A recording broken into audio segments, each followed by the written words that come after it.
네, 여러분 안녕하세요. 오늘은 페이지 183쪽 허블의 은하 분류 체계부터 하도록 하겠습니다. 이 앞선 내용들이 쭉 있는데요. 그거는 이제 제가 여유 되는 대로 차례차례 영상을 찍어서 올리도록 하겠습니다. 최근에 했던 이 허블의 은하 분류 체계부터 정리해 보도록 할게요. 여러분들 이미 수업 시간에 들어서 다 이해가 되어 있을 거라는 큰 기대를 하고, 모르는 게 있으면 저 만났을 때 서슴없이 질문을 해주시면 되겠습니다. 허블이라는 천문학자 덕에 우리 은하가 외부 은하까지도 확대됐고 우리가 볼 수 있는, 그러니까 인식할 수 있는 우주의 범위가 굉장히 넓어졌습니다. 그렇게 수많은 외부 은하를 관측하면서 허블이 그 외형에 따라 분류를 좀 했습니다. 그래서 여기 한번 이제 쭉 읽어보시고요. 넘길게요. 네, 여기 이제 분류를 했지요. 이거 아마 활동을 했을까요?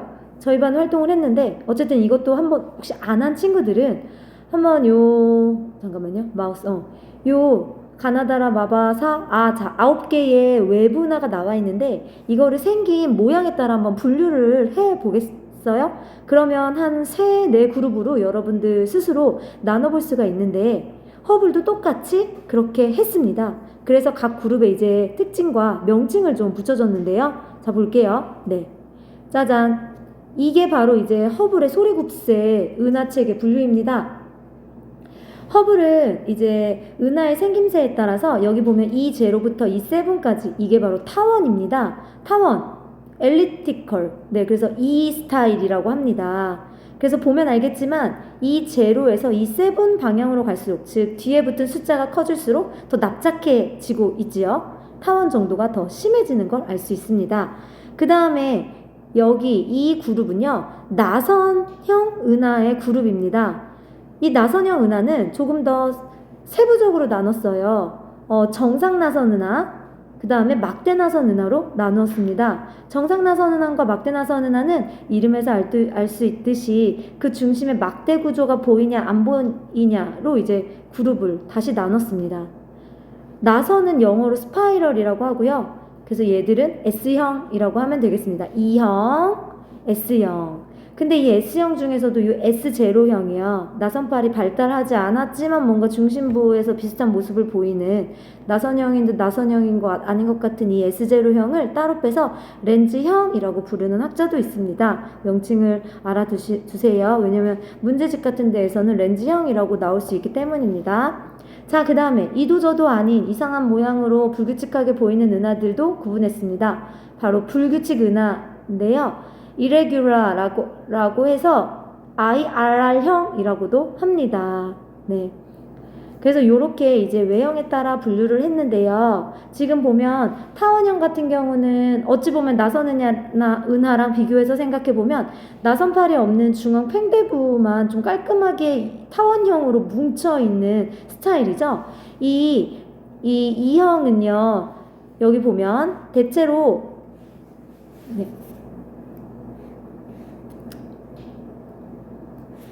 보면 여기 보면요. 타원 은하를 구성하고 있는 별들은 대부분 질량이 작고 나이가 많기 때문에 대체로 붉은색을 띈다 라고 되어 있습니다. 좀 올드한 별들인 거지요. 올드한 별들. 그리고 나이가 많다라는 거는 진화를 천천히 했다라는 의미지요. 그러니까 질량이 작다라는 뜻입니다. 그 다음에 이제 그걸 하나 알아주세요. 그러면 비슷하게 나선형의 이 중앙 팽대부 부분도 별들이 많이 모여있는 스타일인데요. 여기도 약간 이제 타원형의 특징을 보이는 겁니다. 그래서 이 나선형 은하의 중앙 팽대부 부분에 있는 별들도 역시 대부분 질량이 작고 나이가 많기 때문에 대체로 붉은색을 띠는 이 그룹이 많습니다. 구상성단이 많이 있어요. 그 다음에 반면에 이 나선팔 부분은 보면 별들이 띄엄띄엄 있는데요. 주로 상계성단이 많이 분포하고 좀 색깔도 보면 푸르지요. 네, 젊고 질량이 크고 대체로 푸른색을 띠겠습니다.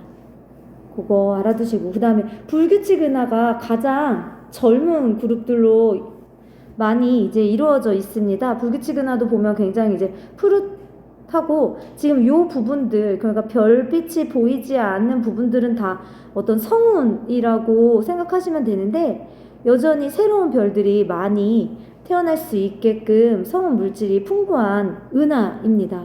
네, 그래서 E형, S형, IRR형 이렇게 허블이 분류를 했습니다. 그래서 여기 조금 이제 구체적으로 나와 있는데 쭉 읽어보면은 이제 중앙 팽대부와 나선팔에서의 어떤 은하가 좀 더 이제 차지하고 있는지, 중앙으로 갈수록 이렇게 밀집되어 있는 곳은 이제 올드하고 이제 붉은색을 띠는 별 위주, 그 다음에 나선팔 부근에 이렇게 횡행한 곳으로 갈수록 상계성단, 그 다음에 푸른색을 띠고 좀 젊은 별들이 있습니다. 그 다음에 여기 보면 A, B, C, SB, A, B, C가 있는데 C 쪽으로 갈수록 나선팔에 풀린 정도가 좀 더 많이 풀려 있죠. A형으로 갈수록 나선팔이 좀 더 많이 감겨져 있습니다. 그쵸? 그 다음에 막대 나선 은하 같은 경우도 보면 똑같죠. 나선팔에 감긴 정도가. 그 다음에 중앙 팽대부 규모도 보면요, A형에서 C형으로 갈수록 여기도 보면 규모가 좀 더 날렵해지는 걸 알 수가 있습니다. 여기 한번 쭉 읽어보십시오. 자, 그 다음에 이렇게 많은 외부 은하를 관측을 해서 이렇게 은하를 분류하면서 외형은 뭐 예를 들어 나선 은하인 줄 알았는데 나선 은하의 다른 은하들에 비해 굉장히 특이한 성질을 내는 은하도 발견이 됐고요. 뭔가 이도저도 아닌 것 같은 은하들도 발견이 됐습니다. 그런 은하들을 묶어서 이제 특이 은하라고 합니다. 그래서 허블의 은하 분류 체계로 분류되지 않는 새로운 유형의 은하들이 다수 발견되었는데 이들을 특이 은하라고 한다. 특이 은하에는 세 가지가 있어요. 전파 은하, 전파 은하, 세이퍼트 은하, 퀘이사.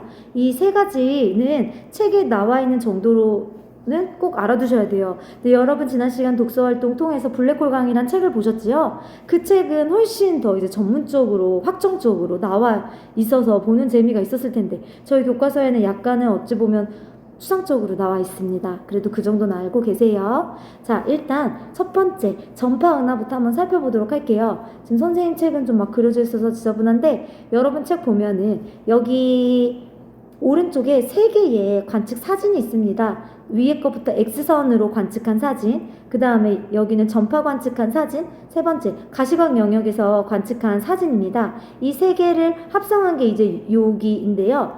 이 은하 같은 경우는 다른 은하에서 나오지 않는 이 전파가 굉장히 폭발적으로 나오는 게 특징이에요. 그래서 이 은하를 전파 은하라고 부른 겁니다. 여기 보면 중심을 기준으로 뭔가 양옆으로 퐁 하고 이렇게 터진 것 같은 요 날개 구조가 있는데요. 네, 아이고. 네, 날개 구조가 있는데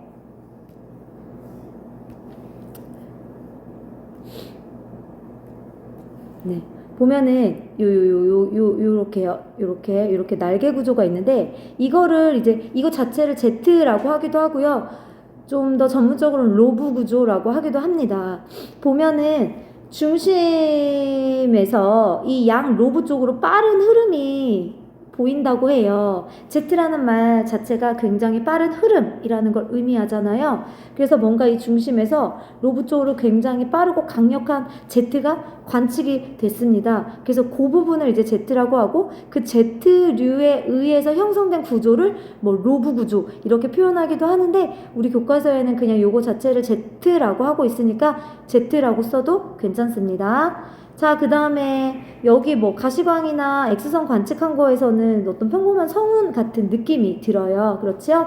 그래서 전파 은하에서 가장 핵심적인 거는 폭발적인 전파의 에너지가 나오는 것입니다. 그래서 여기 보면 전파 은하는 일반적인 은하에 비해 전파 영역에서 매우 높은 에너지를 방출하는 은하예요.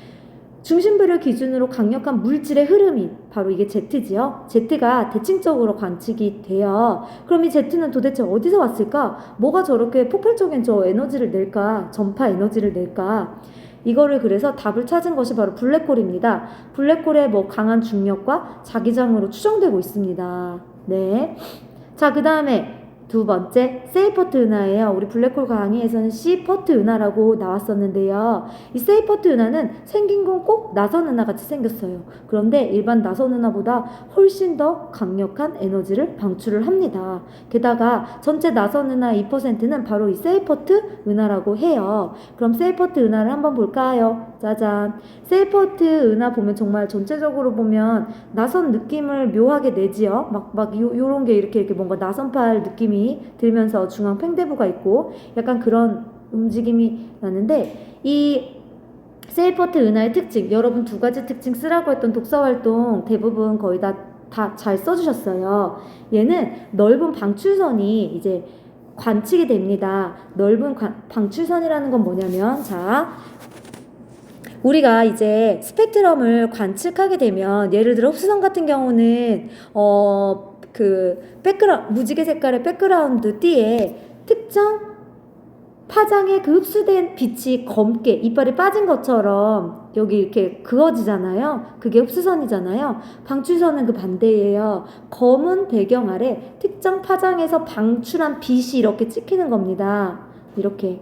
이거는 뭔가 A라는 그 원소의 그 방출선이라고 한번 해볼게요. A라는 원소의 방출선 예로. 우리는 이제 별들에서 나오는 도플러 효과를 이미 알고 있어요. 도플러 효과란 파동을 내는 그 물체가 직접적으로 운동을 하는 거예요. 그런데 이 운동의 방향이 우리로부터 멀어지냐 아니면 가까워지냐에 따라서 파장의 변화가 약간 생기는 건데요. 예를 들면 우리로부터 멀어지는 쪽으로 이 파동을 내는 물체가 움직일 때, 예를 들면 우리 지금 별을 하고 있으니까 이 빛의 정지 파장일 때 파장보다 좀 더 어떻게 붉은색 쪽으로 치우쳐져서 찍힙니다. 지금 이 방향이 붉은색이고 이 방향이 푸른색이라고 했을 때 이 A 선에서 가장 그냥 요거를 하나 기준으로 삼아 볼게요. 이 별이 먼 쪽으로 이동할 때에는 약간 붉은색 쪽으로 이 선이 치우쳐져서 이런 식으로 나오는 겁니다. 네, 이쪽으로 치우쳐져서 다 찍히는 거지요.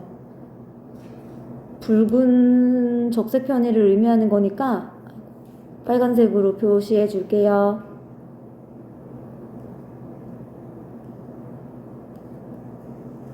자, 그 다음에 우리한테 다가오는 방향으로 움직일 때는 파란색 쪽으로 치우쳐서 찍히는 겁니다. 네, 이렇게요.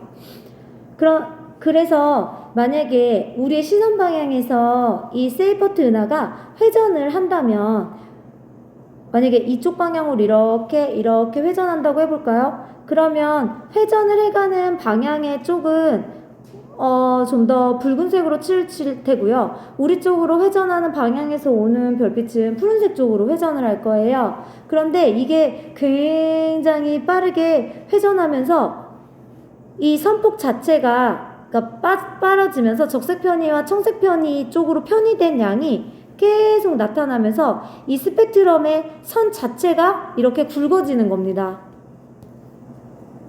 네, 이렇게 굵어지는 거예요. 적색 편의, 그 다음에 청색 편의로 편의된 양만큼 이렇게 굵게 보이는 거예요.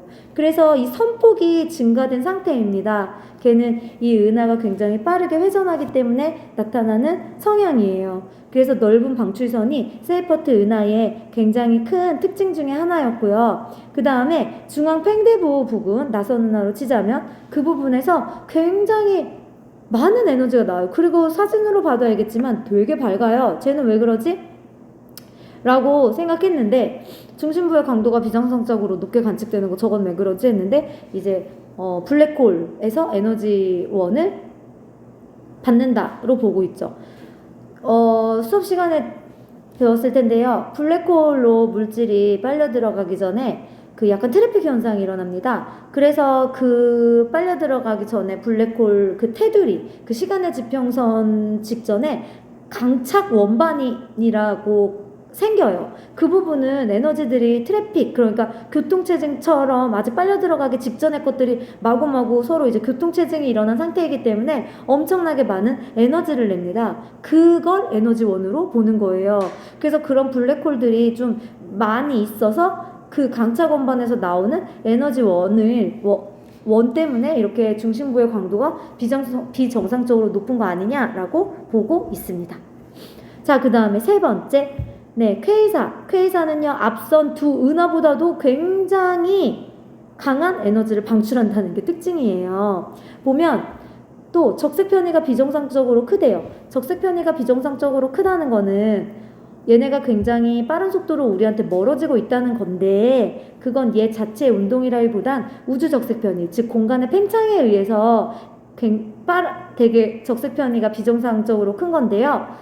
크다는 거는 그만큼 우리로부터 멀리 있다라는 겁니다. 그래서 적색 편의 값으로 이 퀘이사까지의 거리를 계산해 보면 100억 광년 이상인 것도 있다. 그래서 이를 통해, 그러니까 거리가 100억 광년이라면 우리가 얘를 보러 가려면 100억 년이 걸린다는 얘기거든요. 빛의 속도로 갔을 때 엄청 멀리 있는 것이죠.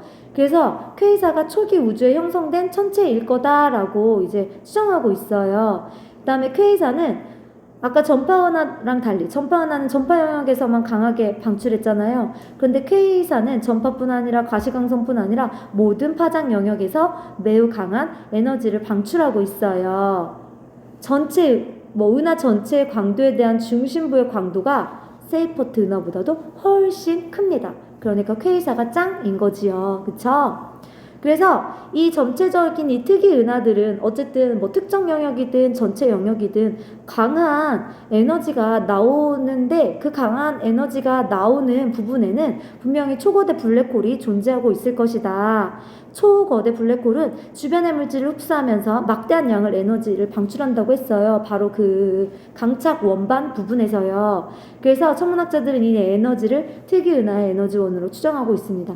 지금 이 표현 자체가 사실은 되게 추상적이고요. 여러분들의 그 호기심을 많이 자극할 것 같은데, 그래서 제가 일부러 독서 활동으로 블랙홀 강의 책을 추천한 겁니다. 그 책에 보면 이거에 대해서 굉장히 이제는 많이 수수께끼가 풀려서 확정적으로 말을 하고 있어요. 우종학 교수팀이 중간 질량 블랙홀을 발견하셨어요. 그래서 우리나라에서는 최고의 팀이라고 볼 수 있는데, 여러분 블랙홀에 대해서 수수께끼를 좀 풀고 싶은 분들은 그 블랙홀 강의를 다시 한번 도서관에 대여해서 꼭 읽어보시길 바랍니다. 지금 모든 그 책들은 제가 가지고 있는데 제가 이제 조만간 곧 도서관에 반납할 거예요. 여러분들 한번 꼭 보길 바랍니다.